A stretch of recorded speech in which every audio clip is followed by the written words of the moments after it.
screen.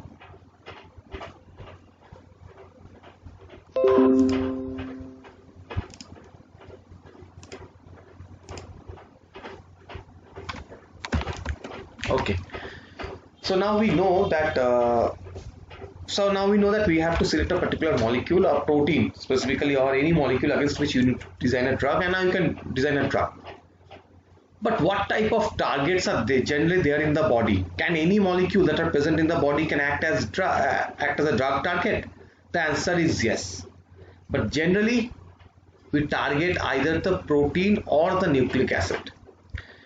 But mostly we use protein as a drug target. Now can anyone say why?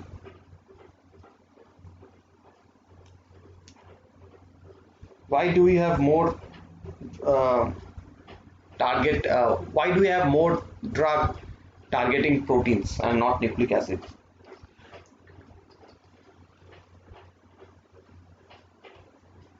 Actually, the protein makes the fundamentals of our body is the main. Okay, but the nucleic acid is there which actually regulates the transcription, right? So suppose Yes. there's a particular protein, and the overexpression of that particular protein causes, suppose, cancer. Okay, so obviously you can design a molecule to stop the or inhibit that particular protein. On other hand, I can also design a drug to simply that could target the nucleic acid and simply could prevent the production of that particular protein, right? It can prevent the transcription, because if I can prevent the transcription, that's the best method to prevent the overexpression of a protein, right?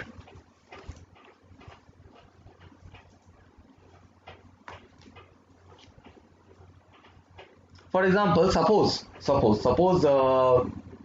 you have been asked to write uh, homeworks. Okay, so now when you perform your homeworks, you can obviously suppose you haven't done your homework, so you can simply go to school and tell your ma'am that yes ma'am, I haven't done the homework, and you might think that yes, the ma'am will forget that he or she asked for the homework. Or in the other case, you might not want to go to college or school. In the second case, there is a very less probability that you are going to get scolded of that particular day.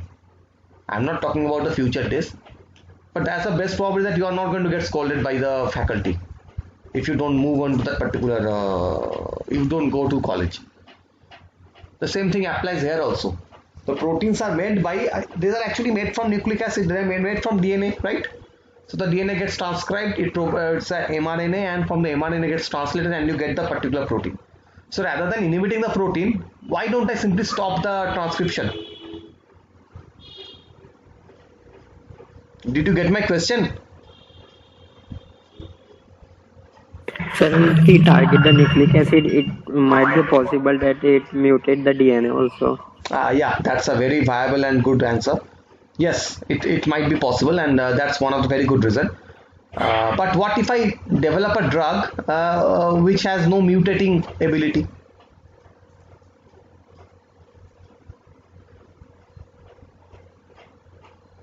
So I have to be a little bit careful and design a drug that has no mutating ability.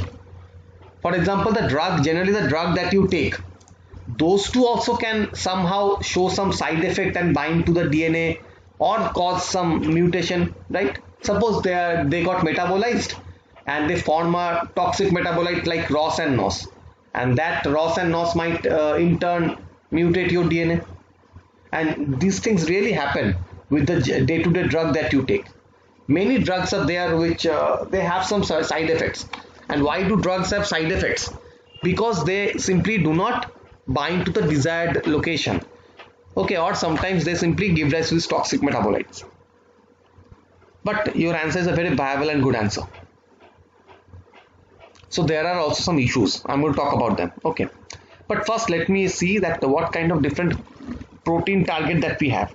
Generally, as you can see, these are the major protein targets present in the body, and majorly most of the drugs that are used to actually target the GPCRs. These are the G protein coupled receptors, and they are generally present by the cell surface. Now, why do we target protein? Because protein are the workers in our body, and if it is not a if your disease is not about any infection, if it is not due to any virus or bacteria or due to some parasite or fungi, then your body itself have got some issues, and that's why either the protein malfunctions or you have overexpressed protein. So those things actually causes the illness or disease. Now these GPCRs, they are actually the receptor protein, and they sit at the top of the food chain.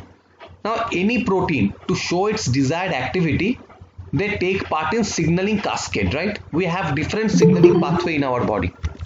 We have multiple signaling pathway in our body. For example, we have what is that? MAP kinase pathway. We have a different pathway like AKT pathway, right? The VEGF pathway. There are multiple pathways in our body, and every protein, it's not a single protein. All pathways are actually fed by many proteins, 10, 15, 16, 78. Number of proteins are there which are actually interlinked with this particular pathway. So whenever a certain protein malfunctions, the whole pathway system collapses. Now usually, to simply prevent this particular malfunctioning, what can we do? We can generally design a drug that can simply bind to the receptors. Now these receptors actually sit at the top of cell membrane.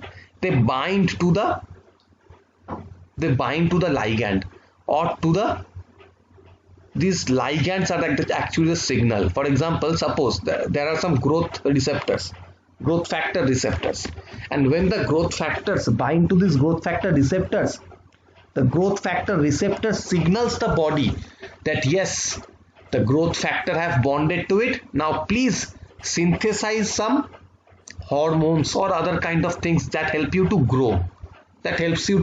Okay. So now you know that there's a condition called gigantism, right?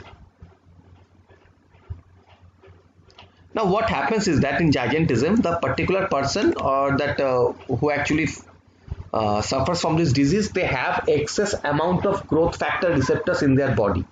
Excess amount of growth factors receptors, or vice versa. They also sometimes produce excess number of growth factors. Either the growth factor is excess in number, or the growth factor receptors are excess in number. So what happens is that in our case, normally we produce 1000 molecules or 100 molecules per day for our natural growth to occur. But the person who suffers from gigantism, they simply, apart from there are actually many issues for gigantism, but I'm just talking about a particular issue.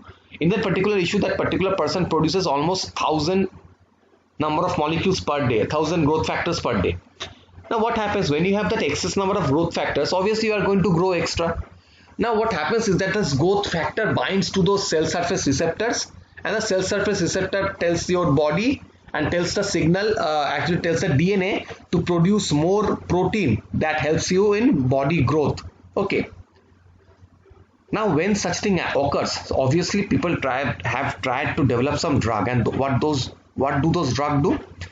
Those drugs either inhibit the proteins inside the signaling cascade, or they simply inhibit the receptor. They go and bind to the receptor, and if they simply go and bind to the receptor, that prevents the growth factor to bind to the growth factor receptors. And if growth factor does not bind to growth factor receptor, the cell will not get a signal that it needs, that the growth factor has bonded to it. Start your growth mechanism. So that's another way, and this is why mostly since the cell surface receptor sits at the topmost position, those are basically the most important drug targets. And apart from it, you also use several enzymes, because enzymes are the molecules which actually regulate your any kind of body mechanism. They perform all the kind of mechanism. For example, be it metabolism, be it immune response, there are various enzymes that are actually present that actually regulate everything. Okay, and everything is interconnected. Don't think that a particular metabolic pathway is actually it only deals with metabolism. No, the metabolic pathway also has a link with the immune system, and the immune system also has a link with other pathways like your excretory pathway. the urea cycle, everything is interconnected with one another. And sometimes the proteins, they have multiple function. One protein taking part in one function doesn't mean that that particular protein has doesn't take part in other function. Sometimes they have multiple function. Okay, so that's why these are the generally the major targets. Okay, the proteins, and among the proteins, these are the major proteins which act as a drug target. And obviously sometimes, as I have told you, that everything in our body happens due to the DNA. Any signal, what happens in a signaling pathway, that particular protein, something binds to the receptor sends the signal that yes, it has bonded to it, it activates the secondary messenger, and then there are various secondary messenger, like various proteins that act as secondary messenger, and they simply go and activate another one. It again in turn activates another protein, it again in turn activates another protein, and simply goes on and on and on. Ultimately one protein moves into the nuclear membrane, moves through the nuclear membrane inside the nucleus, and it activates the transcription factor. That particular protein acts as a transcription factor, binds to the DNA and helps in the transcription of that particular DNA that is required for the body. Okay, that generally occurs. Now obviously scientists have thought that, so if this is the signaling pathway, why I am blocking the signaling receptor? Why not simply block the DNA transcription? If I could block the DNA transcription, there won't be any protein. And if the disease is due to a particular protein, I should kill that particular protein. For example, suppose you now know that yes, Hitler is the one who is going to destroy the whole world, and suppose you have developed a time machine. So what would you do? Would you go back to the past and simply interact with Hitler and try to kill him? Or would you simply kill Hitler's parents so that Hitler is not born? What is the best way to prevent the Hitler pandemic? The best way is obviously to kill Hitler's parents so that Hitler is never born, right?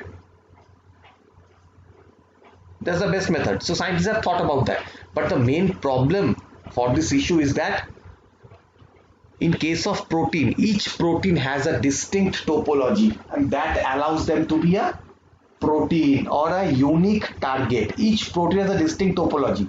So you can develop a particular drug against that particular protein. But for DNA, apart from a few regions, the total DNA has a double helix structure. It does not have structural variations. There are certain structural variations, but those are very little in number. Suppose you want to design a drug to bind to stop the c-Myc expression. c-Myc is a protein which is highly expressed in breast cancer and other type of cancer. So suppose you want to design a drug or to stop the c-Myc transcription. So you have designed a drug to go and bind to c-Myc gene. But the c-Myc gene structure is same as VEGF gene structure, double helix. The VEGF gene structure is same as E2F gene structure. The E2F gene structure is same as P53 gene structure, because every gene is a double helix structure. So there is no structural variation. So it would be impossible for the protein to go and bind to the desired gene. Okay, that's the general problem you face in developing nucleic acid drugs. But still, there are certain drugs against nucleic acid. So how can you design those drugs? So those drugs are not designed at the duplex structure. There are some higher order DNA structure also present in the body. For example, G quadruplex, G triplex, I motif. Okay, these are some higher order structure. And what's the importance of this structure? Let's talk about the G quadruplex. G quadruplex structure is seen to be present in mostly in the promoter regions of the oncogenes, or into some very important regulatory regions of the gene. It is present in the telomere, okay, and also into some other regulatory genes. It's also found in the 5' UTR region, the 3' UTR region. And this G quadruplex structure is actually made up of stretches of guanines which simply stack upon one another to form a higher order structure. Now this G quadruplex structure which are present at the promoter, they have a distinct nature. And what is that? They are different from the double helix structure. Okay, so, and for example, this G-quad duplex structure actually acts as a transcription inhibitor. Okay, and it can shuffle between transcription inhibited G-quad duplex structure to a transcriptionally active duplex structure. And this shuffling is mediated by two proteins. One is nucleolin, another is NM23H2. And in case of cancer, it is found that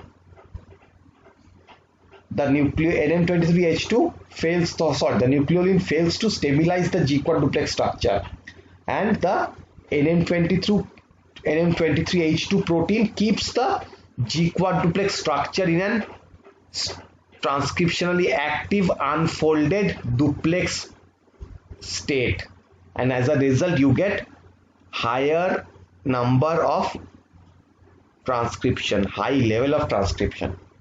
So to prevent that transcription, what have people done? They have devised certain ligand that could stabilize the G-quad duplex structure, because if the G-quad duplex structure is stabilized, then the transcription factor, and specifically RNA polymerase 2, fails to bind to that particular promoter region of that particular gene.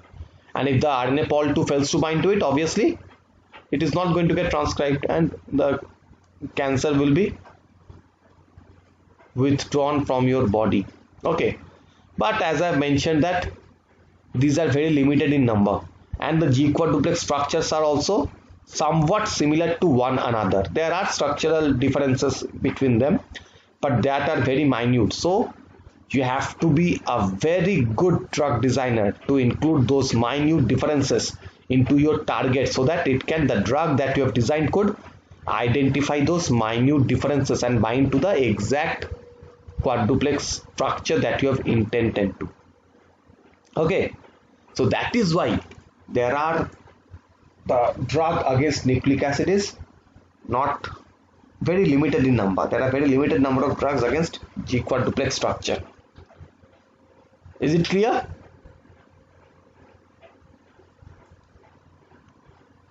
Any question? Okay. So now, like target, now like any other molecule, as I've told you that the protein or any protein act as a drug target? No, it can't. Not every protein doesn't have the criteria to become a drug target. Why? Same as the molecules. As I've told you that not every molecule can become a drug. There has to be some criteria, right? That thing is same for the proteins also, for the drug target also. It must have some unique region. It must have unique characteristics which will enable it to be a drug target. So what are the criteria? The first point, see the first point, of course, that particular target that you have selected, it must have a role in the pathophysiology of the particular disease. That means it must have a role in that particular disease. For example, suppose you are talking about a particular disease. Now that particular protein, suppose you are talking about diabetes. Now what is the main molecule or main protein that is involved with diabetes? If I talk about diabetes, what is the protein name that comes to your mind immediately?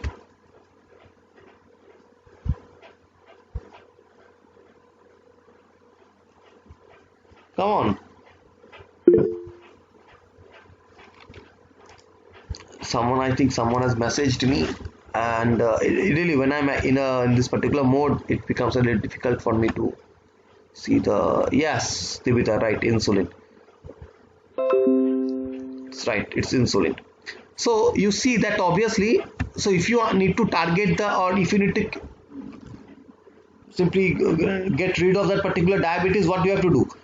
You have to design a target, a drug against this particular insulin, or you have to manipulate this insulin, right? Now, these key properties of these molecules have actually not been discussed sufficiently, or they are actually not well defined. And therefore, in this particular class, what I'm going to do, I'm going to define the requirement of an innovative and promising drug target from the perspective of a pharmaceutical company. Okay, and we are going to highlight some important aspect for the identification, selection, evaluation and experimental validation of the drug target.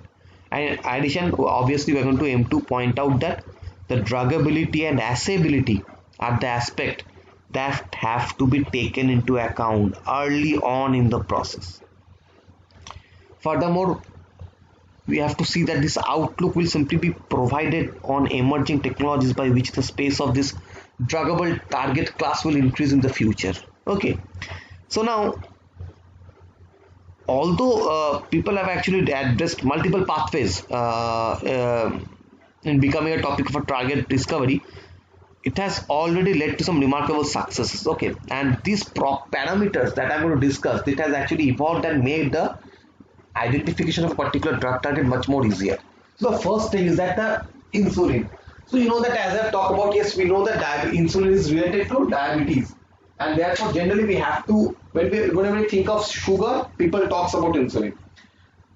Like that, there are many proteins that are associated with that particular disease. Now, not for every disease, it is that particular disease is not due to a particular protein, but there are a group of protein that actually works to maintain proper balance of your body, and the dysregulation of any particular protein can impact your health.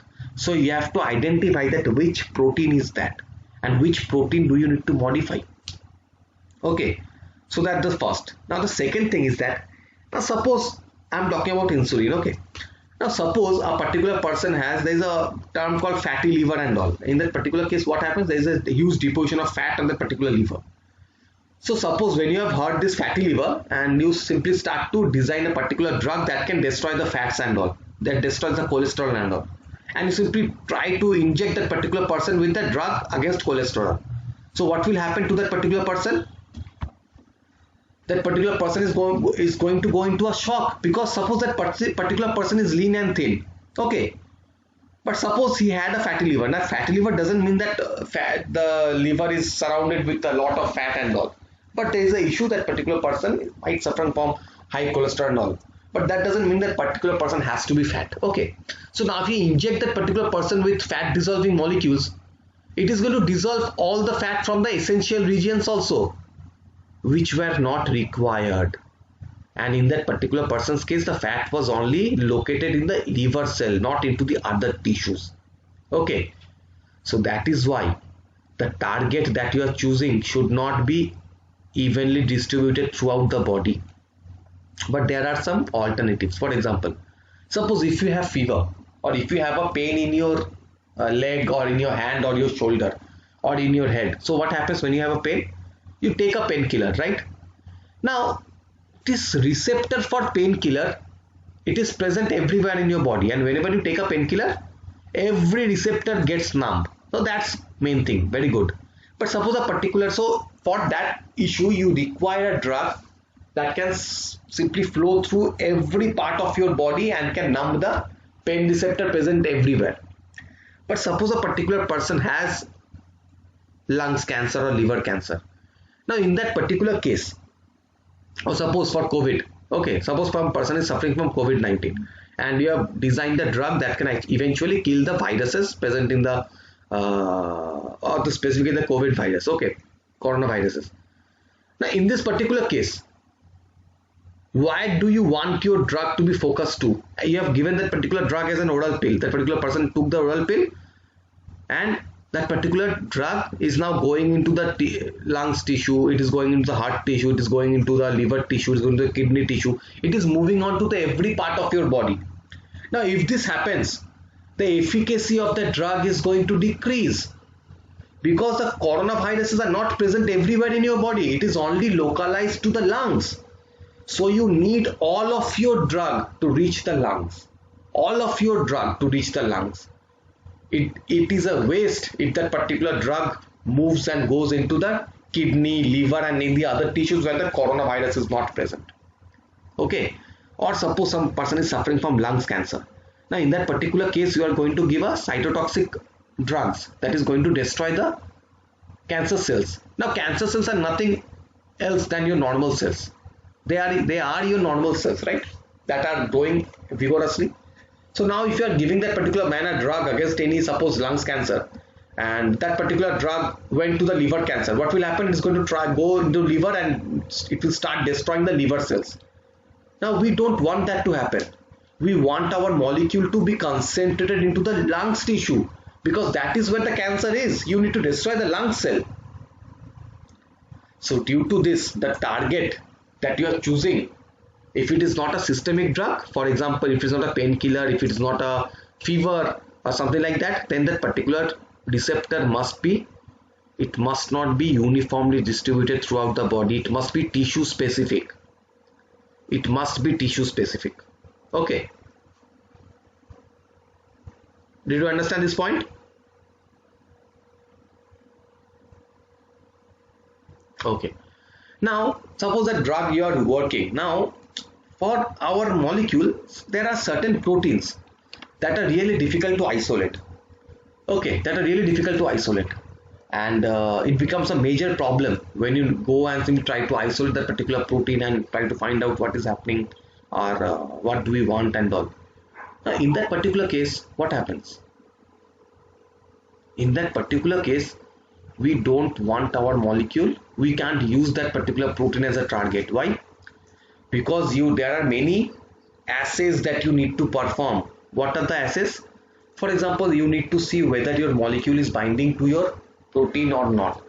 And when you need to find out your molecule is binding to the protein or not, you generally perform ITC experiment or DSC experiment to find out the thermodynamic parameters between their bindings. Right? Now, for that you need the protein in a purified form.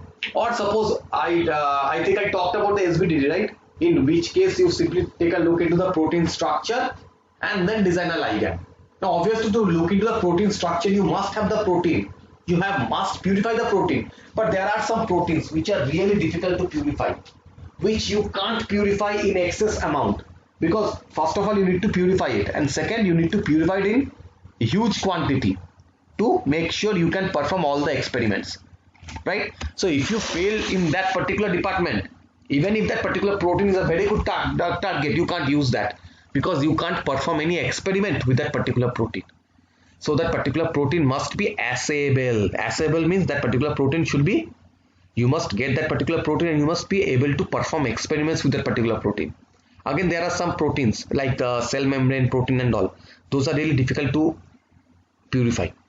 And sometimes there are some proteins which are really they are really sensitive to proteases, and if you simply keep them purify that protein, keep them outside the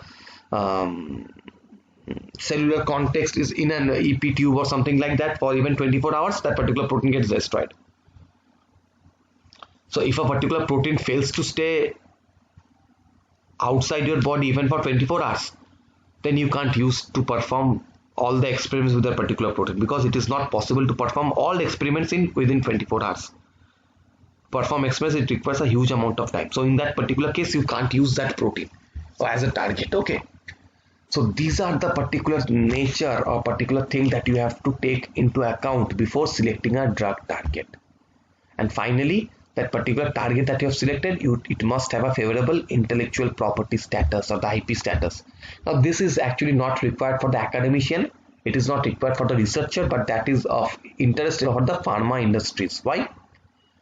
Because for the patent purpose, if the particular pharma industry, there are few proteins for which the pharma industry have reserved the patent for, and if you are using some proteins for which there are some other patents, then you can't use that protein. You have to supply that particular main company with money. You have to buy out that thing, and it is not going to help you all, and the pharma industry only cares about money. So if that particular protein is not going to bring any money to them, they are not at all interested.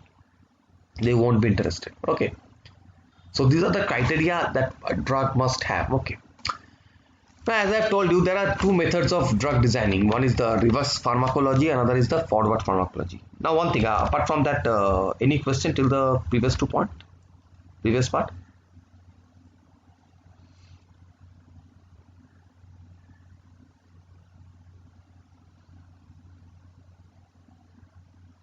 Okay. So you must remember that you must know that this a druggable target is actually a protein or a peptide or a nucleic acid with activity that can actually be modulated by a drug. And this drug might might consist of a small molecular weight chemical compound called small, or it might be other biologicals, right, such as antibody or a recombinant protein. But though most target being currently addressed by drug discovery are the proteins, in future nucleic acid could actually gain more and more importance as drug target. Okay. And generally to define a biological target, it is actually like a biological target is anything within living organism to which some other entity like a ligand or drug can bind, and it should result in a change in its behavior or function. So if you have a protein and by targeting or binding that to a ligand, that particular protein's function is not changing, then also you can't use that particular molecule as a drug. Okay, you can't use that molecule as a drug. And there is also one more thing that you must keep in mind, that that particular target or disease specific biomarker, it must exist to monitor the therapeutic efficiency. Okay, so if there is no marker, then it becomes really difficult to identify that whether that particular thing is working or not. And by marker I mean, suppose you are using, you need to check about the urea cycle. Okay, if it is working properly or not. Now how do you check that if that urea cycle is properly working or not? You simply have to collect the urine sample and check whether you have all the molecules in desired concentration or not. And if you found that yes, the urea is very high in number, or it is not getting metabolized properly, you can simply assay it. So in this case, urea is actually a biomarker. So that particular, to understand that if that particular thing is actually happening or not, a particular protein must also act as a biomarker for your body. Okay. So as I have told you that there are actually two methods for target identification. One is the reverse pharmacology, another is the forward pharmacology. Now in case of forward pharmacology, it's very straightforward. You simply start with a promising drug and years later you figure out why it actually works. And in case of reverse pharmacology, you simply start with a promising target such as an enzyme or receptor, and then you look for a drug that might bind to it. And forward pharmacology is actually much older. Actually in older days, people used to perform forward pharmacology. For example, we knew that when we have cough and cold, what we have to take? We used to take tulsi, we used to take neem, right? So these are the molecules. We know that this particular plant extract can actually remove your cough and cold, but we didn't know how. We didn't care to know how. We only knew that yes, this can actually work. The ashwagandha is a plant which is actually able to control your blood pressure. Okay, so people who earlier times who had excess blood pressure, and obviously the allopathy was not that in demand, and it was very costly, so people used to rely on this Ayurvedic medicine. They used to simply take that ashwagandha extract, and it used to control their blood pressure problem. But we didn't know that why it is happening. They didn't know to which what is the extract, what is the drug, or what is the main chemical extract that is present in that particular or the molecule that is present in that particular plant leaf that is binding to this particular target and happening it. For example, do you know how is tulsi, or what is the main composition of tulsi that actually helps you to prevent the cough and cold? You don't know, but you know that yes, you can take the tulsi or basil leaf when you have cough and cold, right? The main ingredient is the urosolic acid. It is the urosolic acid. Okay, and generally you must have 2% of urosolic acid to prevent this common cough and cold. Okay, so now we know, years later, now we know that yes, that's the reason why we actually have to take tulsi, the active ingredients. Okay, now this forward pharmacology was also actually known as classical pharmacology. Okay, and what happens, what you have to do, you simply accidentally discover that a particular chemical, suppose compound A, it has some effect on the body. For example, it was actually accidentally discovered that the tuberculosis drug isoniazid, it actually causes people to feel happy. It makes people happy. So this compound A is your lead molecule, okay? And now, much like the detective and spy novel, you have to use it to found similar compounds that have same desired effect but provide you with a better risk benefit profile. So you look at similar compound based on the lead, and then you find compound B, which is related to compound A but it is much better. So now you release the compound B on the market. And now finally, as your last step, you figure out how compound A and compound B works. And this actually may occur literally thousands of years after a drug is discovered. And as was the case with alcohol. Okay. And it turns out that this isoniazid actually relieves the depression because it inhibits a MAO protein. Okay. And it is actually a MAO-I antidepressant. So now people know it.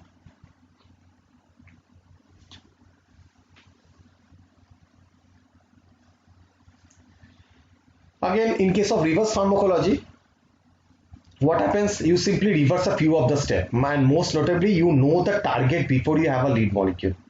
So now, to pick up a good target, the MAO enzyme is a good target, okay, and especially the MAO-A. And now, if you can inhibit MAO-A, then we can actually relieve the depression in a manner similar to isoniazid. So now we should screen a lot of compound to see if any molecule can act as an inhibitor or if it can inhibit MAO-A in a test tube. Now you find a lead molecule, you modify it slightly to find better alternatives and then release them on the market. Okay. Now in reverse pharmacology is arguably how actually the MAO-A selective MAO-I monoclomobimide was actually discovered. But I would actually say that it was mostly forward pharmacology as well. And many of the recent targeted cancer drugs were developed using reverse pharmacology. For example, Gleevec, okay. And they actually started with a protein they wanted to target and eventually found that Gleevec is a molecule that could actually hit that target. Clear?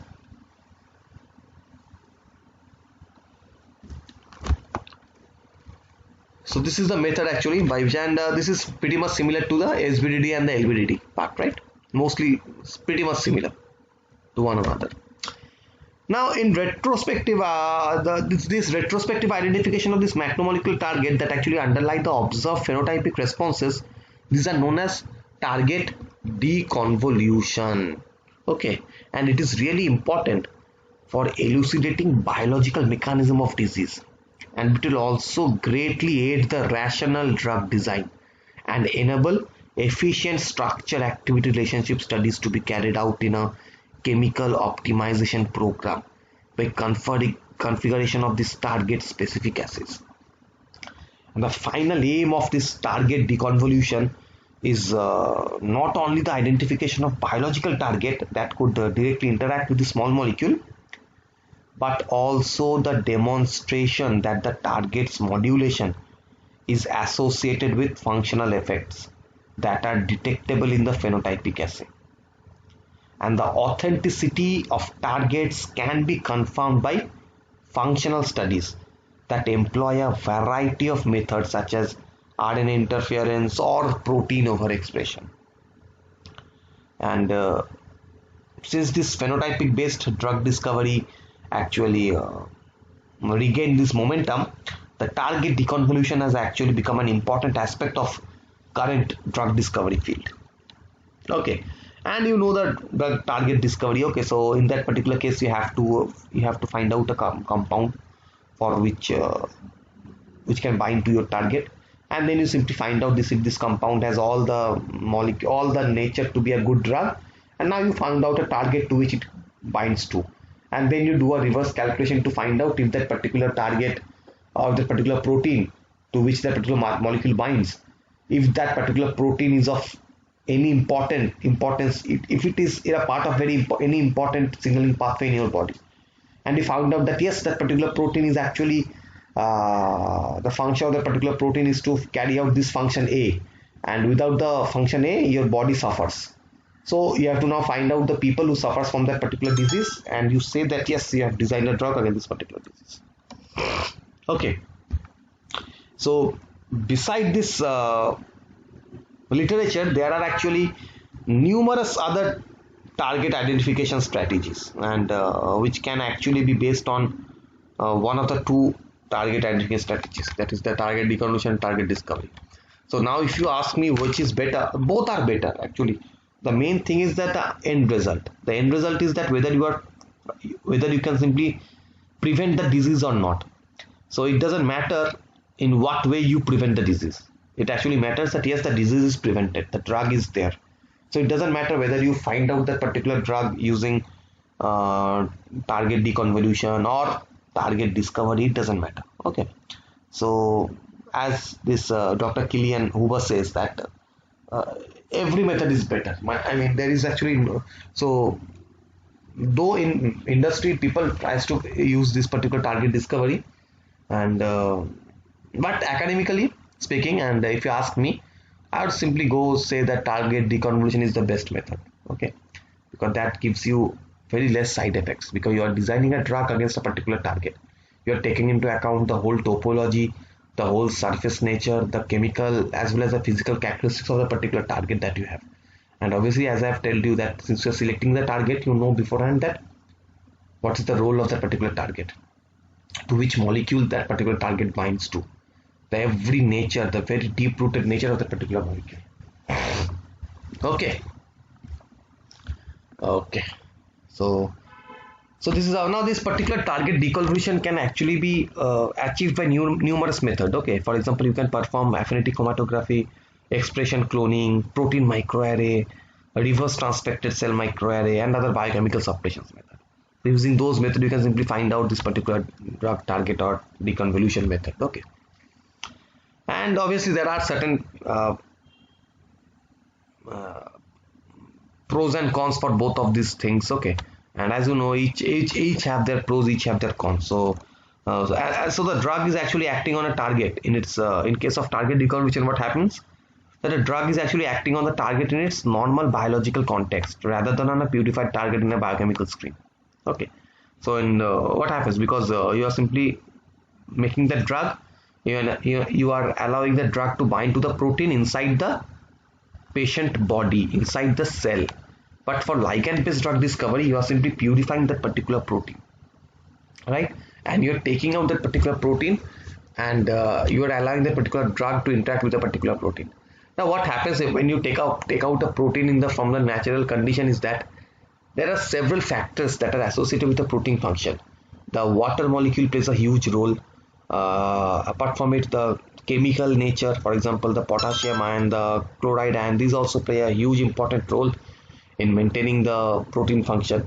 But when you are simply taking out the drug out of the natural context, you are simply not allowing the protein to have its optimal state, not its optimal environment, right? So that's a negative side of this particular ligand-based discovery or the reverse pharmacophore approach.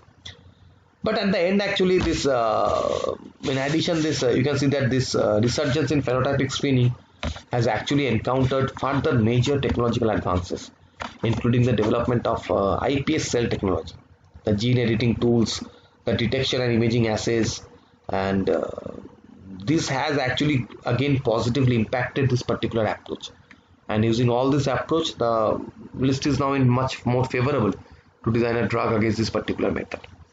But obviously, when we discuss and when we discover a particular molecule or target, we have to validate that particular target, right? We have to validate the particular target, whether that target might actually work on your body or not, or if that particular target can be present in every human being or not. Because suppose we know that chemically and physically we are all different, right?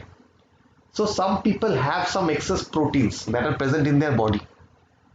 So you have to select a particular target which is actually present in every human being in optimal condition, right?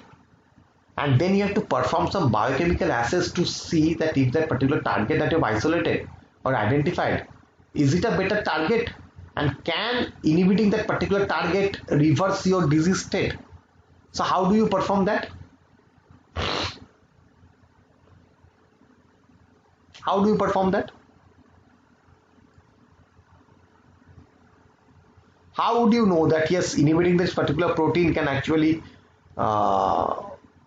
increase my fidelity, it can increase my, or it can simply suppress my disease? How would you know? Tell me one way in which you can actually predict that yes, inhibiting this protein will eventually lead to my body's recovery from this particular disease. Anyone?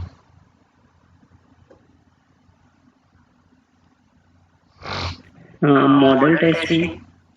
Model testing. Can you elaborate this? So if we created a protein, we can test in a subject model or with the structure artificially or with the help of AI, something like that. Okay, but as I've told you that if you even perform it through AI, you need to actually make sure that happens, that is actually happening in the particular body, right? So AI is also one of the hypotheses. Anything doing with the computer is actually the hypothesis. So you have to actually make sure you are doing it. So one way to do that is the gene knockout, the knockout study, or the NGS study. For example, NGS, what happens? Suppose you have to have two sample, one a control cell, other a diseased cell. Now you suppose think that yes, this particular protein is actually inhibiting this particular, or this particular drug is actually inhibiting this particular protein. So now you have to feed the diseased tissue with the particular drug, and you have to have a healthy tissue who is not getting the drug, and you have to again get a diseased tissue which is not getting the drug. Now after feeding drug to that particular cell, these three cells, you have to observe them after 24 hours. You have to isolate the protein from each of these three tissues or three cells and see their concentration. Now if this molecule is a protein inhibitor, now in healthy cell you are obviously going to have normal level of protein. In diseased tissue in which I have not given that particular drug, you are going to get more number of protein, okay? And the diseased tissue in which I have given the drug, you need to check whether the protein concentration has decreased or not.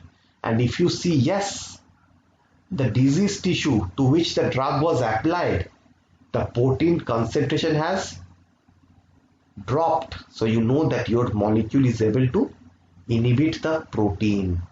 It is able to inhibit and destroy the protein. Understand?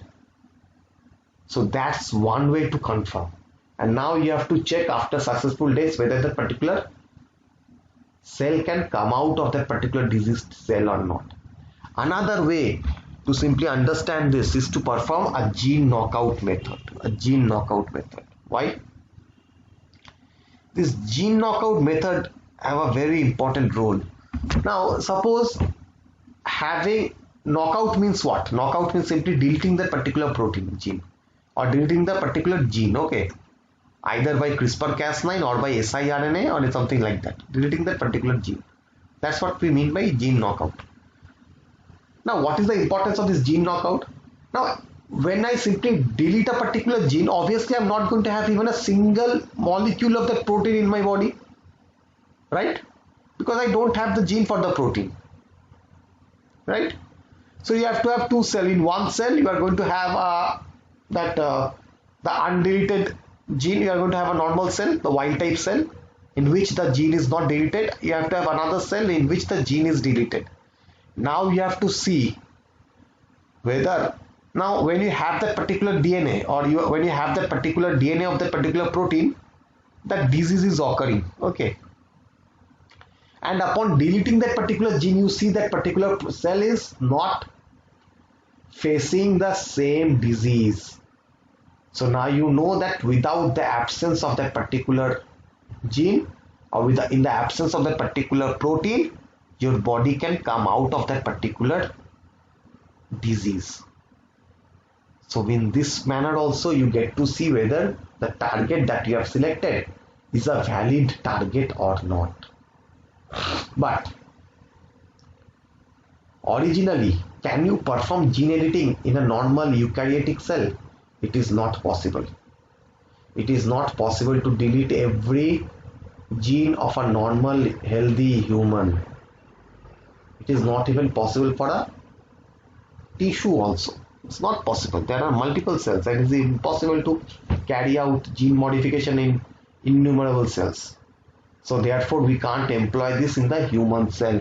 So for human body we have to use drug, and the drug is going to prevent the protein. So having no protein means the same as preventing or inhibiting the protein, right? So that is why this gene knockout is one of the very important experiment to functionally screen these particular things. Okay, so this target discovery again. So this target discovery actually involves the identification and early validation of this disease modifying target, and this is actually the essential first step in the drug discovery pipeline. And indeed the drive to determine the protein function has been stimulated both in industry and in academia, and they do so by completion of the Human Genome Project. Okay, and there are various strategies and methodologies that is used for both the identification and validation of disease relevant proteins. And particularly people actually examine the likely impact of recent technological advances, including the genomics, proteomics, or small interfering RNA and mouse knockout model, to conclude this speculating of their nature in this particular drug industry. Okay, and there's a German scientist, that is particular Paul Ehrlich. He said that corpora non august nixi fixet. What does it mean? It means that the drug will not act unless they are bound. So obviously you have to develop a molecule that can have a huge or important binding or high affinity binding to its target. Without the high affinity binding, that particular molecule can't work.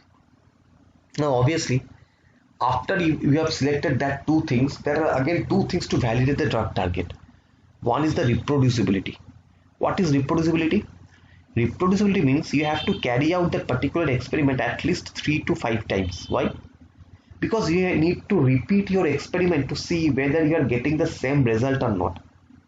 Because if you perform the experiment a single time, you might get a data which might be erroneous, right? So you can't report an erroneous data. So you need to perform that particular, you need to feed at least, you need to, suppose it's a tumor shrinking drug. Okay, so now you need to build up that particular tumor in at least 5 to 10 mouse, and then you need to feed that particular drug to those 10 mouse, and you need to see that yes, under all the 10 mouse are getting their tumor shrinked by the application of the particular drug.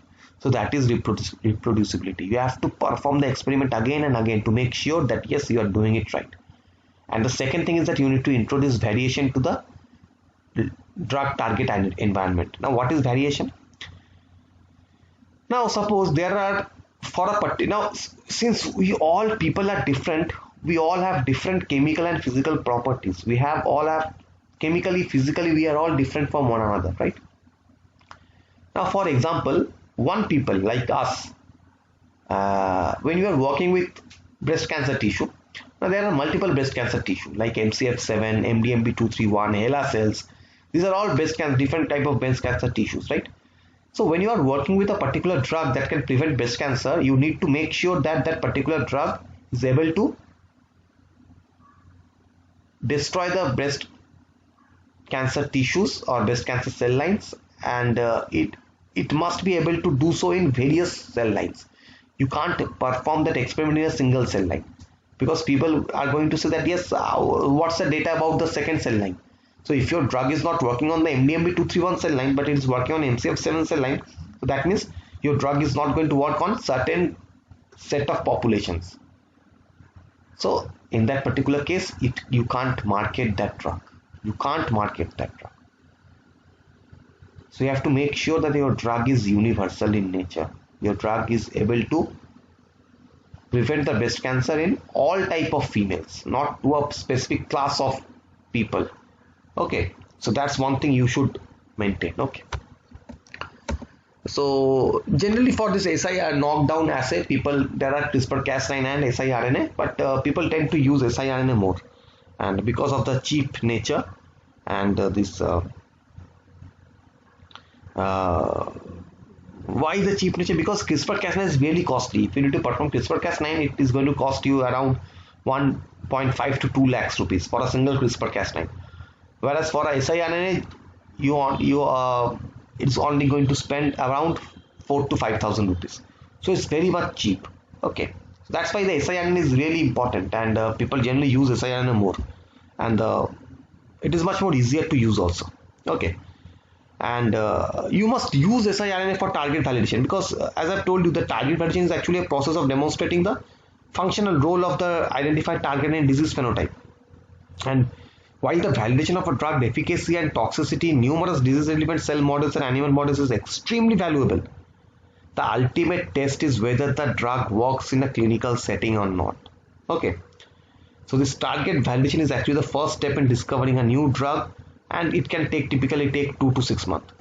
And this process involves the application of a range of techniques that actually aims to demonstrate the drug effect on a target, and if it can provide a therapeutic benefit with an acceptable safety window. Now this early in-depth target validation actually increases the understanding between target manipulation and disease efficacy. Okay, and this actually leads to the increased likelihood of success in the clinic. And once a target has reached an acceptable level of validation and disease linkage, the project moves into the hit identification phase. And new target validation is actually the basis of completely new drug exploration and initial steps of drug discovery. And new drug target validation might be of great help not only to new drug research, but also to provide more insight into the pathogenesis of a target related diseases. Okay, and basically the target validation process might include 6 steps. The first is the discovering a new biomolecule of interest. The second is evaluating its potential as a target. Third is designing a bioassay to measure these biological activities. And next we have to construct a high throughput screen.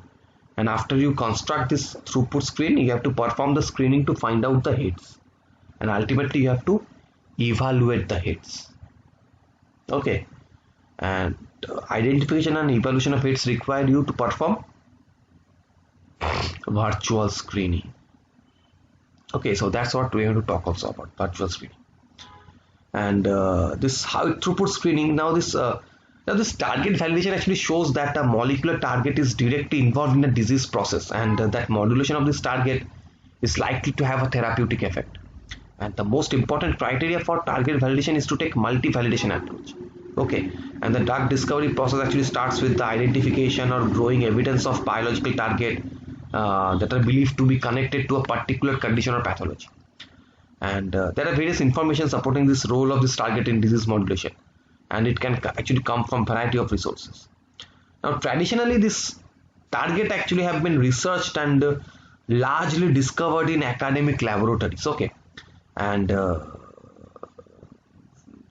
generally into a pharmaceutical and biotechnical companies, they are not targets are not researched in a very regular day-to-day basis. Okay, they simply try to focus on the already discovered part.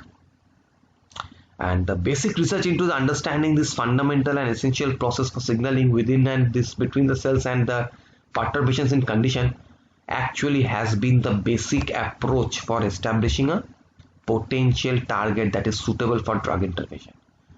And after the identification of this biological target of interest, the next challenge begins with the conversion of this target into the bioassays. that can give a readout of biological activity. And the range of potential target is actually very large, from enzymes and receptors to cellular systems that represents an entire biochemical pathway or a disease process. And consequently, the range of assays or assay designing technique and type of assays available have to be correspondingly comprehensive.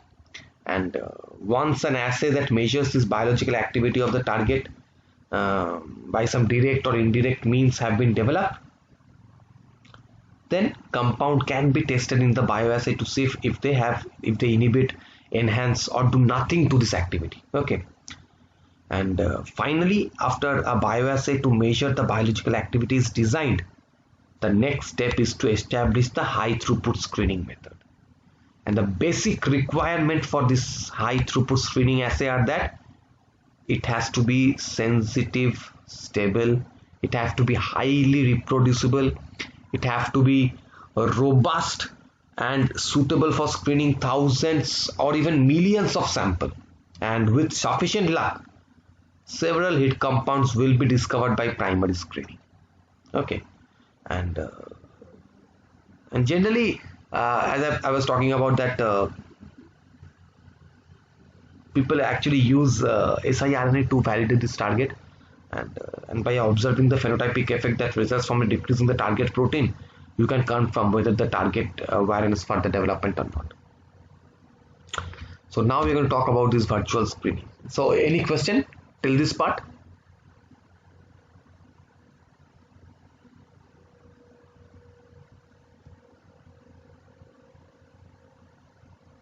No, sir. Okay, fine.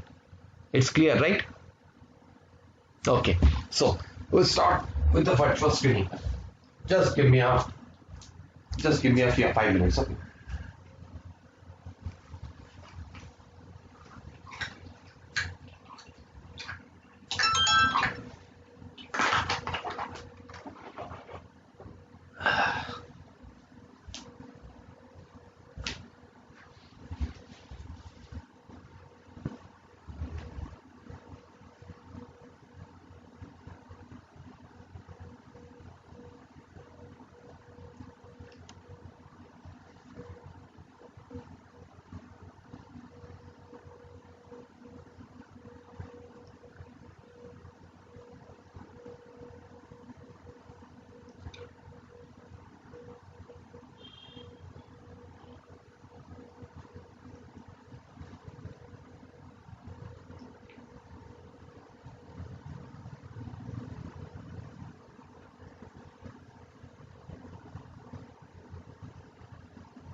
Okay.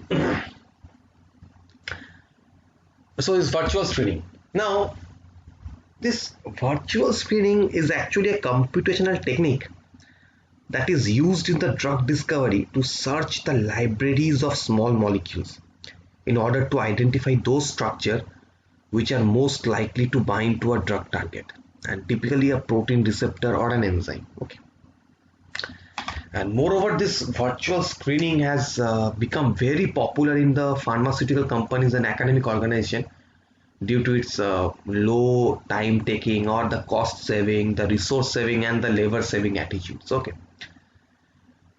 So this virtual screening has actually been defined as the automatically evaluating very large libraries of compound using computer program.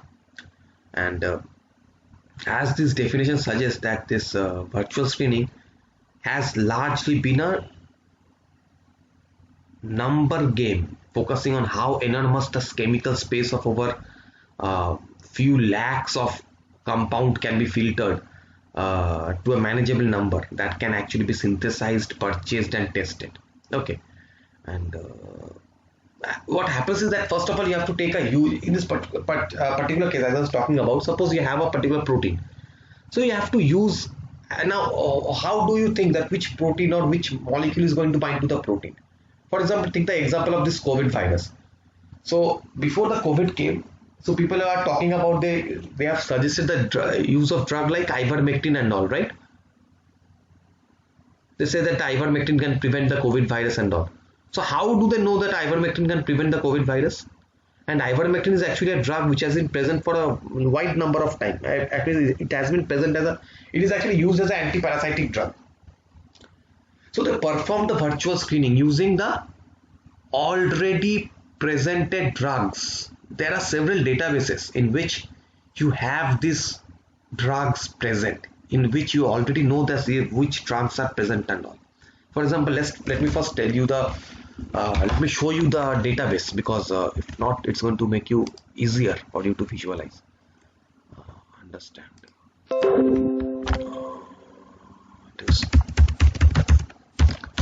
Now there are several databases like this database that I'm showing you, the drug bank. This particular database has all the information about the drugs that are present in the market. Okay, I've sent you the link, so click on it and it's going to open up and see this particular database, this drug bank.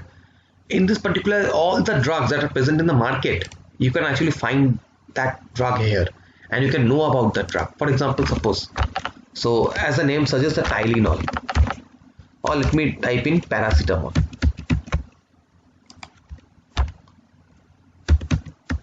See the paracetamol. Okay, and let me type in search. Now as the name suggests, paracetamol is actually the acetaminophen. Okay, so what is this drug? So see the summary, what is this drug, the function. The paracetamol or acetaminophen is actually an analgesic drug used alone or in combination with opioids for pain management and as an antipyretic agent. Antipyretic agent means any molecule that can decrease your body fever, any molecule that can decrease the body fever. Now in what way, what are the different brand names for it? See, this is the brand name: Aciphen, Acidradril, Contact, Cold and Flu, Non-Drowsy, Maximum Strength. So this particular drug, the paracetamol, is actually branded by these all different names. It is branded as all different names by different pharma industry, different pharma industry. Okay, now all these are actually present, but all of them contain this particular paracetamol. All of this drug, they contain the paracetamol. Their basic work is same. So it doesn't matter if you are taking paracetamol or Calpol or Crocin or Parasafe. It doesn't matter what are you taking. All the active ingredient is the acetaminophen. That is the active ingredient, and that is what is going to bring down your fever. So whether you take Ultracet, Vanadol, Codeine, Zebufatal, or your anything, it's going to bring down your fever. Same molecule. Next, you get to see the generic name. This is the people. Sometimes you get to see the name, that generic drug, right? You have heard the name, right? Generic drug. This is the generic drug. Generic drug means you simply concentrated form of the molecule that actually works. The concentrated form of the molecule that actually works in the body. Okay. So obviously, if you go to bind the Crocin, it is going to cost you, suppose, 15 rupees. You go and bind Parasafe, it might cost you 25 rupees. Whether you go and bind Ultracet is going to cost you 10 rupees. So product is same. Now what's the generic drug? Generic drug means any people, even you can simply you know how to, what's the structure of acetaminophen? You know the structure of acetaminophen. This is the structure of acetaminophen. You hire a chemist, ask him to design this particular molecule, and you have to buy oxygen, hydrogen, carbon and nitrogen to design this molecule. Buy it up, produce it in bulk and simply sell it up. And you can, and producing this drug is going to cost you, if you make it in industrial scale, it is going to cost 1 paisa or 2 paisa. And even if you sell it in 5 rupees, yours will be the cheapest drug on the market, and the poor people are going to buy this molecule. So that is the major thing about the generic drug. Okay.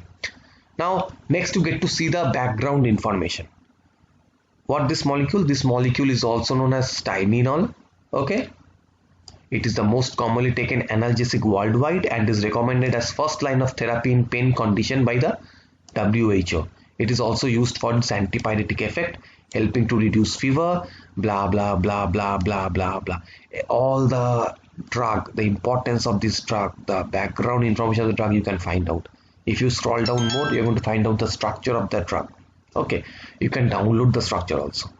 Or you see the, yes, what group does it falls under? It falls under approved. That means this particular drug has been approved by the WHO, FDI and the other agency to be marketable. There are certain drugs which have not gotten this approved tag. For example, the Covaxin. The Covaxin is yet to get the WHO approved status. So that's why, though Indian people are using it, the India's government has allowed the use of that particular molecule, who have not given it the certificate. Okay. So this is the synonym, this particular molecule, say paracetamol, acetaminophen, different type of synonyms known as different in different part of world. So this is the pharmacology, the indication. Why should we take it? And office asked, why do people take it? Because of its low risk of causing allergic reaction. Okay. It can be administered in patients who are intolerant to salicylic acids and other conditions. So these are the associated conditions in which the particular people take this drug. Okay. For example, if people have common cold, flu and all, they all take this particular drug. And if you simply come down, so this is the black box warning. What's the black box warning? Black box warning means the dangerous risk, the adverse effect that are associated with this particular drug. To learn about it, simply click this learn more, go to the site and you can know about this the database, what happens. But for this particular molecule there is actually none. Next you get to see the pharmacodynamic. Remember the pharmacodynamic, and this is the pharmacodynamic. Okay. To which molecule does this particular molecule binds to which target protein does it binds to. Okay, so this is the pharmacodynamic. Okay. And next to get to see the mechanism of action. How does this molecule actually prevent this particular thing? How does it actually prevents the pain and all? So people says that it can actually bind to this COX. It is actually a COX inhibitor. It is actually a COX inhibitor. Okay. And it can bind to cyclooxygenase 1 and 2, COX 1 and 2. But, and how does it helps in? So it binds to it binds to cyclooxygenase and prevent the COX 1 and 2, and thereby also prevents the migraine. So migraines are also a class of drug that can actually bind to this particular COX 1 and COX 2. Okay. So this is the mode of action and the other things. Okay. And next you get to see the absorption, the volume of distillation, the protein binding affinity, the metabolism. Remember the metabolism? How this particular molecule is metabolized. So if you have acetaminophen, it gets metabolized to NAPQ1, which again gets metabolized to acetaminophen cysteine. This acetaminophen also gets metabolized to acetaminophen glucuroniide or acetaminophen sulfate.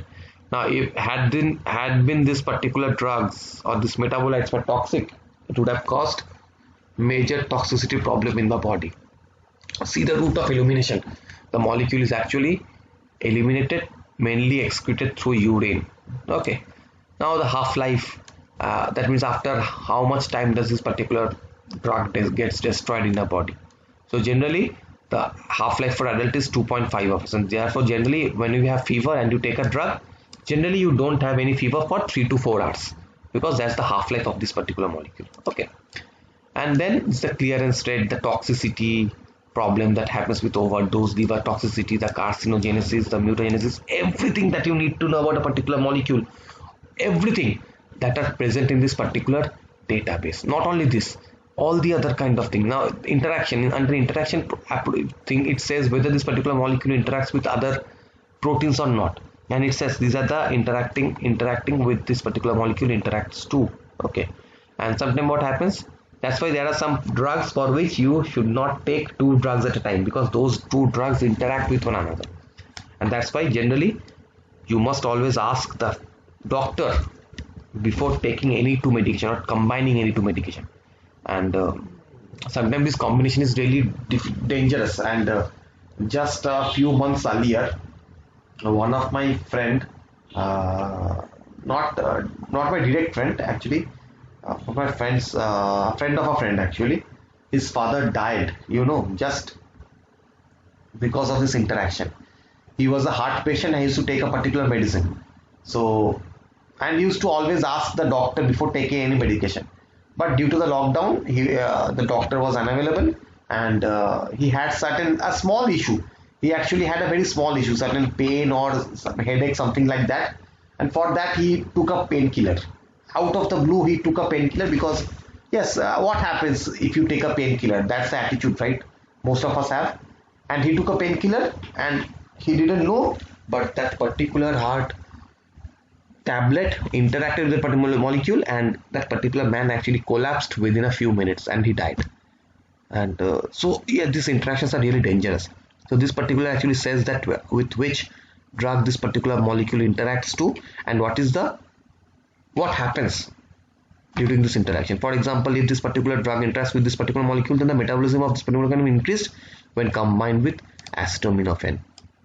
So everything that you need to know about a particular molecule, a particular drug, everything is present. See, even the brand name and the prescription, or the people who actually synthesizes that, the pharma industry who synthesizes that, everything that you need to know about this particular molecule.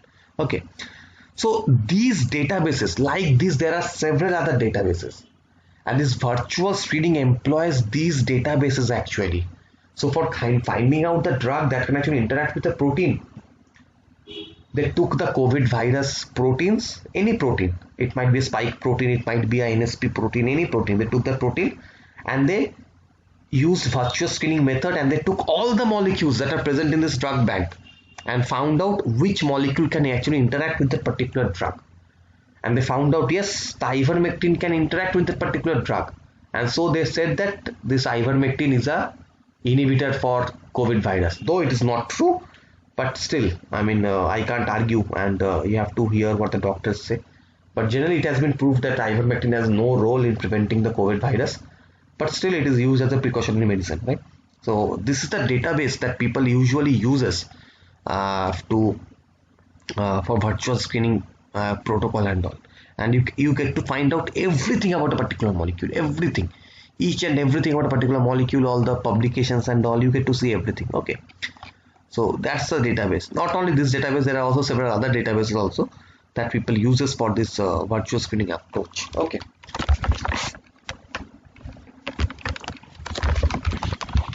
just a minute.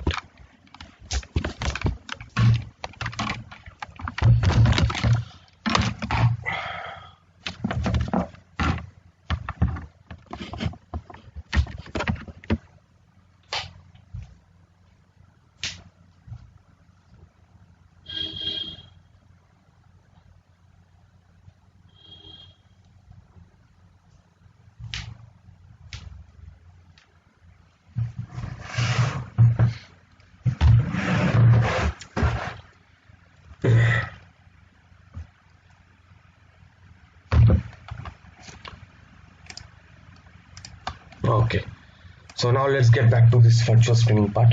Okay, and so this is how the virtual screening actually employs different databases to screen out molecules, so that you get to find out if they're interacting with one another or not. Okay, now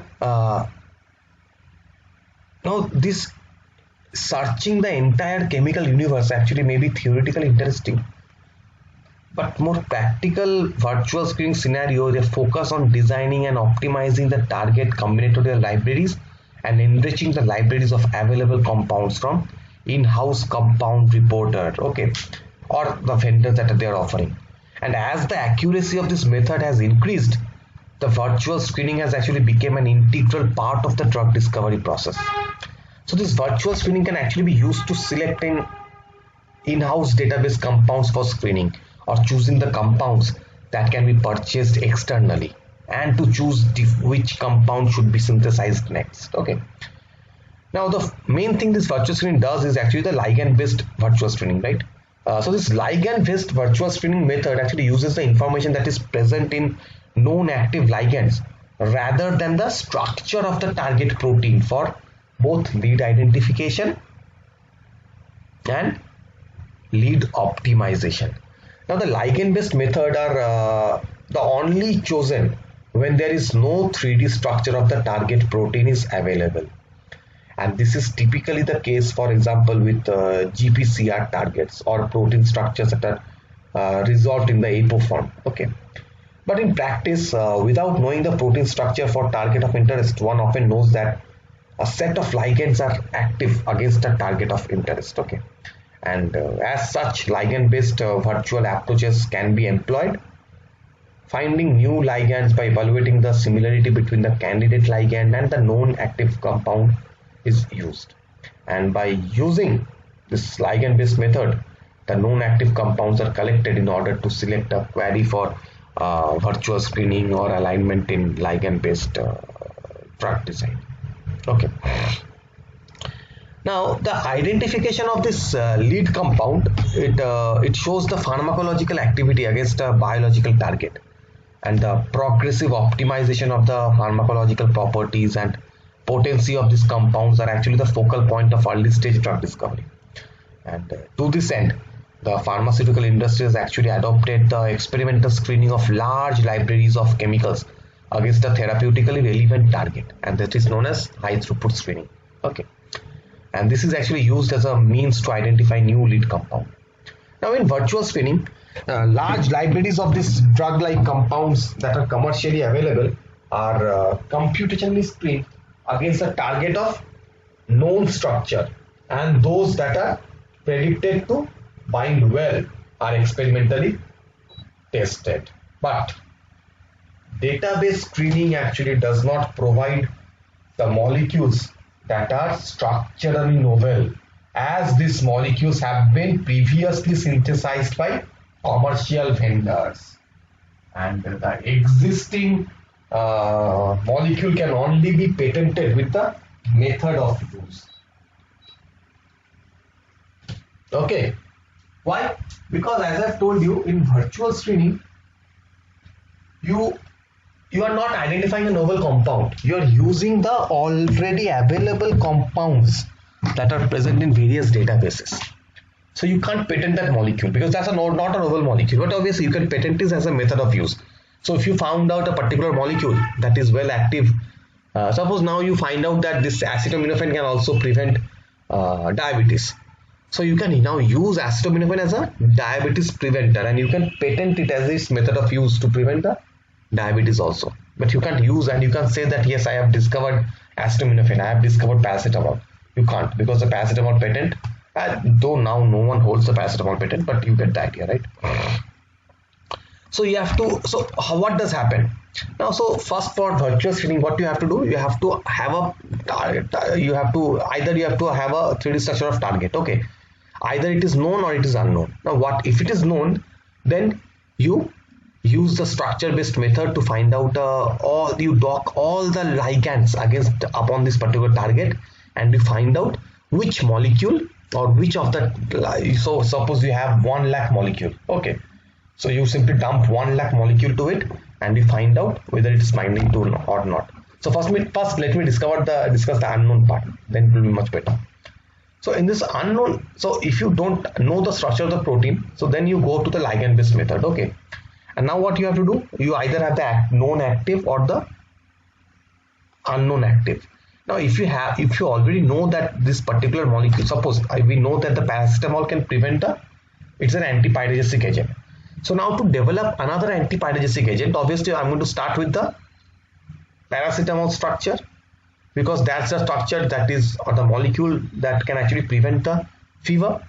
So we're going to use that structure to find out similar molecule that have similar characteristics, similar chemical composition, similar structural conformations, but it shows less toxicity or more, which is more capable of preventing the fever and all.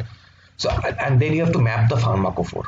Now this pharmacophore is actually an abstract description of molecular features that are necessary for a molecular recognition of a ligand by biological macromolecule. And IUPAC, they actually define a pharmacophore to be a ensemble of steric and electronic features that is necessary to ensure the optimal supramolecular interactions with the specific biological target, and that can actually be used to trigger the biological response, or it might be also used to block the biological response, anyone. Okay. Now this pharmacophore model, it actually explains how the structurally diverse ligand can actually bind to a common receptor site. And furthermore, these pharmacophore models can be used to identify through de novo design or virtual screening of novel ligands that will bind to the same receptor. And the typical pharmacophoric feature, it includes the hydrophobic centroid, the aromatic rings, hydrogen bond acceptor or donor, the number of cations, anions, these are okay. And these pharmacophoric points may be located on the ligand itself, or it also may be projected point presumed to be located in the receptor. But this feature needs to match different chemical groups with similar properties in order to identify the novel ligand. Okay. And this ligand receptor interactions are typically polar positive, okay, or polar negative, or it might be hydrophobic. But a well-defined pharmacophore model actually includes both the hydrophobic as well as the hydrogen bond vectors.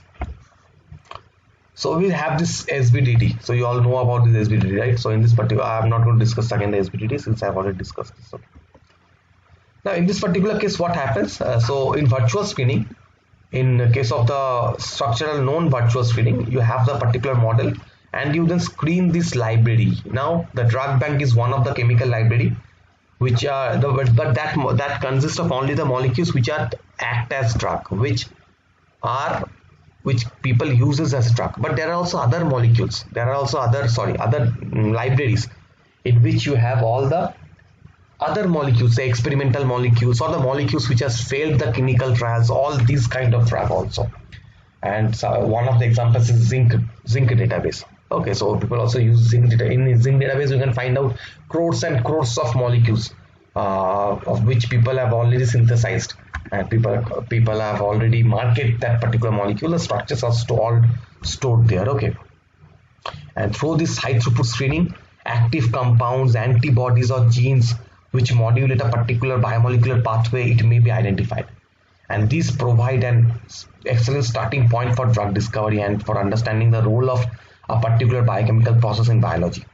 But although this high throughput screening actually remains the method of choice for drug discovery in the pharma industry, there are various drawbacks of this method, and the major drawback is actually the high cost and the time demanding character for the process, as well as the uncertainty of the mechanism of action of the active ingredient that have actually led to the increasing employment of rational structure-based drug design with the use of computational method. Okay.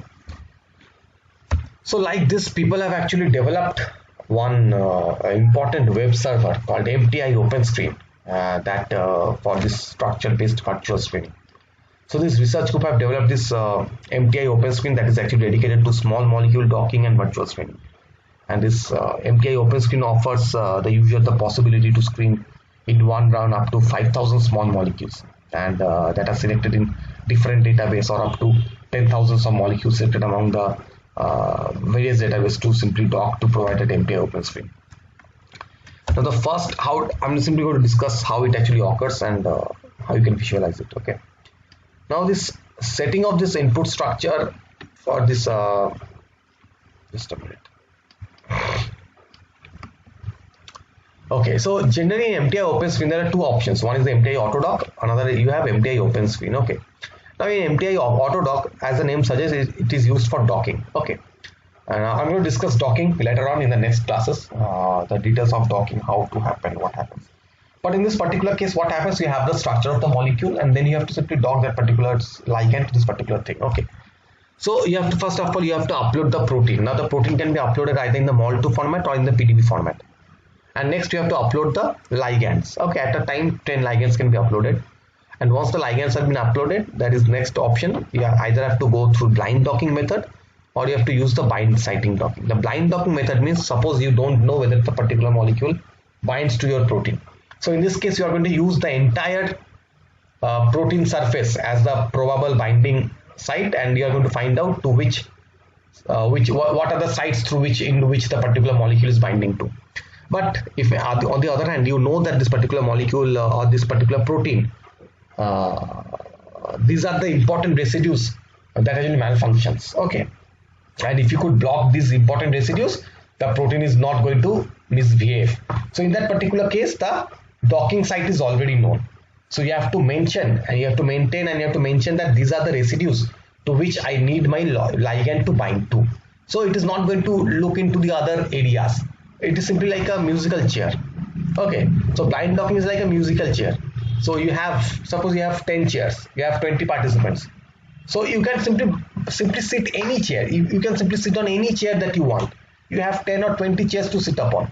Okay, but for the binding site docking, you are the last two participant and you only have a single chair, and that's the chair on which you have to sit. You can't sit on any other chair. That's the chair that you have to sit or you lose. So that's the restraint docking part. So after it is done, all this docking, you simply have to upload it, the docking will be done and you can simply visualize it. On the other hand, you have this MTI open screen, and into this MTI open screen, what you have to do, you have to simply see that you have to upload the protein, and obviously since the screening, you can upload up to 5,000 of ligands. Okay, and after it is done, and you can also select the libraries from which you can upload the ligands, and then it is done. You have to select the grid, you have to select that portions where you want your molecule to bind to, and then you have to start the virtual screening. And after the virtual screening is done, usually it takes a lot of time. Okay, so let's check how does it happen.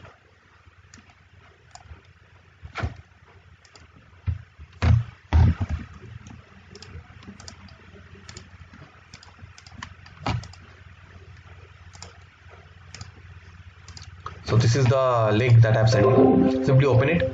So see, as you can see, this is I've already discussed how it works, and they automatically have a workflow system. So you can simply read this workflow. You can also read how the MTI OpenDock works, what is the algorithm that they uses, how does the blind docking work. So their blind docking works with the Lamarckian genetic algorithm.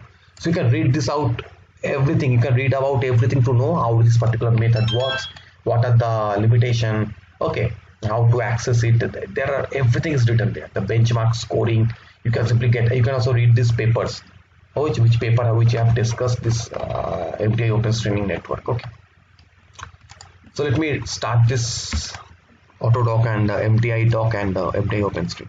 So simply clicking this run MTI Autodock is going to open up this MTI docking server. Okay,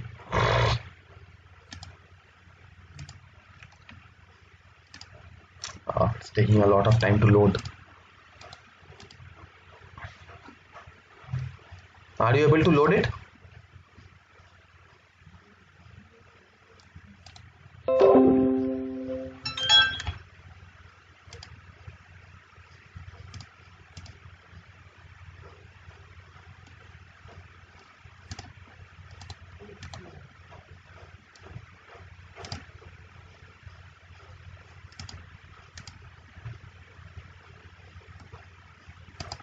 Are you able to load it?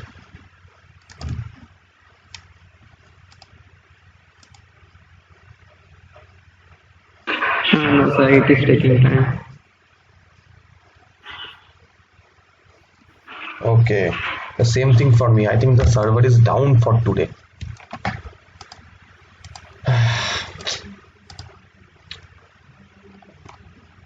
I think the server is down. Actually, it opens up really fast. I have never seen this take a whole lot of time.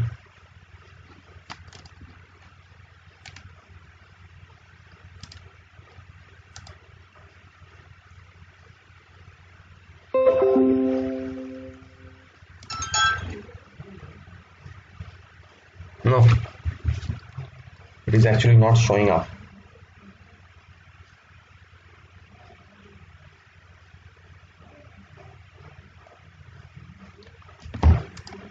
Oh, it is not opening up. The same thing for you, right? So I think this particular server is not working today. Okay, that's a problem with the server. I think that yes, it's actually not working. None of it's working. So just do one thing. You can simply check it out later, or I'm going to discuss this. Obviously, I'm going to discuss it in the next class. Okay, because probably it is not working now. Okay, so this is what I actually intend to show you, how to perform this screening and all, and but sadly it is not working. So let's do one thing. So I'm simply stopping here today, and in the next class I'm going to discuss this open screen. Okay, since this is not working, I'm going to discuss this in a later time. Okay. Okay, sir. No problem. So in the next class, I'm going to start from this particular everyday open screen. I'm going to show you how the open screen works, and you can also work this, use this, and we're going to take that one further. Okay. So don't worry about it. So today there might be a problem with the server, and it might happen whenever the server actually undergoes some modifications. Sometimes this occurs, so it's not a problem. So any question till this part?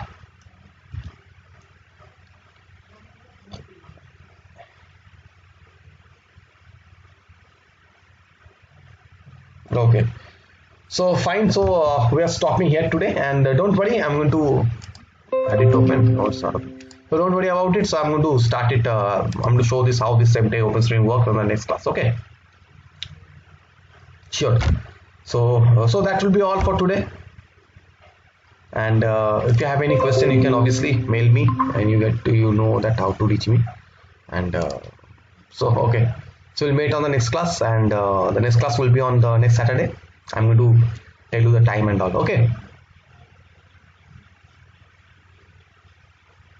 Okay. So thank you for joining. Thank you, sir. Thank you. Okay. Chalo. Bye, students.